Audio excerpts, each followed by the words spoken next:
Glad to have you here. Today, we're addressing a critical topic that impacts many children. Toxic phrases parents use to control them. These words can leave lasting scars, trapping people in repetitive and unhealthy patterns, but recognizing them is the first step toward breaking free. Let's dive in and explore how to move forward. How many times have you heard that one, huh? Being a parent comes with responsibilities. It's a choice you make. Throwing your sacrifices back at your grown child? That's not love, that's manipulation. It creates a guilt trip heavier than a truckload of bricks. Your child ends up feeling like they owe you, never truly independent. They're living their life for you, not themselves. It's a recipe for resentment and strained relationships. Imagine your child introducing someone they truly care about and you respond with a dismissive or critical comment. It's hurtful and disrespectful not just to your child but to their choice as well. It sends a message that you don't trust their judgment and, even worse, causes them to doubt themselves. Instead of feeling happy and confident, they begin second-guessing their decision. This kind of reaction doesn't foster a strong, loving relationship. It creates distance and insecurity. Love shouldn't be a bargaining chip. Using the phrase, "if you really loved me, you would," puts conditions on your love. It's essentially saying, "do what I want or I won't love you." Now, that's not love, it's control. This forces your child into an impossible position, making them choose between their own needs and your approval. And that's a recipe for emotional strain and conflict. I'm only saying this for your own good. It's the ultimate excuse for controlling behavior.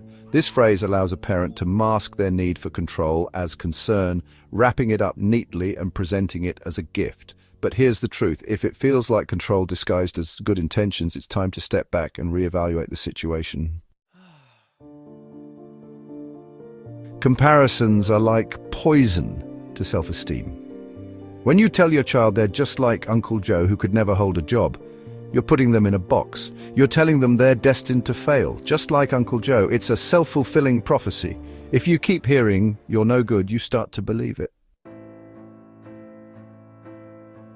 Every child, every individual is unique. They have their own strengths, their own weaknesses, their own path. When you compare your child to their sibling or friend, you're sending the message that they're not good enough. You're creating competition, resentment, and a whole lot of insecurity. Let your child bloom into who they are, not who you want them to be. Being grateful doesn't mean you have to accept everything with a smile. It doesn't mean you can't set boundaries or disagree with your parents. When you say you're so ungrateful, you're dismissing your child's right to their own feelings. It's a way to shut down conversation and make them feel guilty for expressing themselves. When you say, "don't you dare talk back to me," it shuts down communication entirely. It establishes a power dynamic where the parent is always right and the child is always wrong. But healthy relationships don't work this way. Open and honest communication, even during disagreements, is essential for building mutual respect and understanding.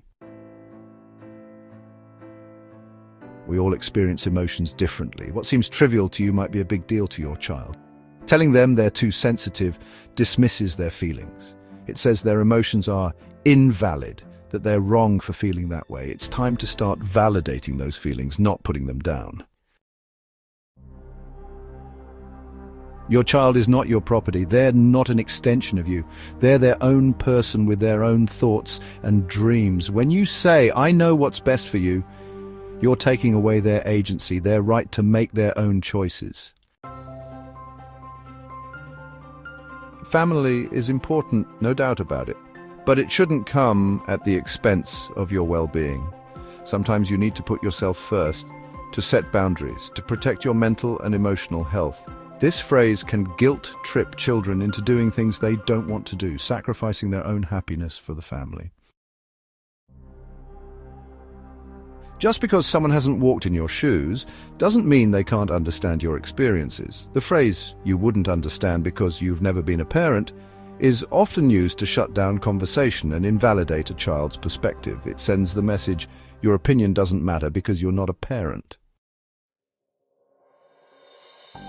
No parent wants their child to be unhappy or make choices they don't agree with, but saying, "I never asked for this," creates distance and breeds resentment. It implies that the child is a burden or a source of stress and unhappiness. This kind of guilt trip helps no one and only harms the relationship. Saying "you're throwing your life away" is one of the most damaging things a parent can say to their child. It's a harsh judgment on their choices, dreams, and entire life. This phrase undermines their confidence and makes them question everything they're striving for. Instead, support your child in paving their own path, even if it's not the one you would have chosen. Children are not projects, nor are they little versions of you to mold into your ideal image. They are individuals with their own thoughts, feelings, and desires. Saying "you're not the child I raised you to be" implies that they've failed to meet your expectations. This kind of statement fosters disappointment and resentment, damaging the parent-child relationship. No child should ever hear their parent regret their very existence. Saying "I wish you had never" is like a slap in the face and a punch to the gut.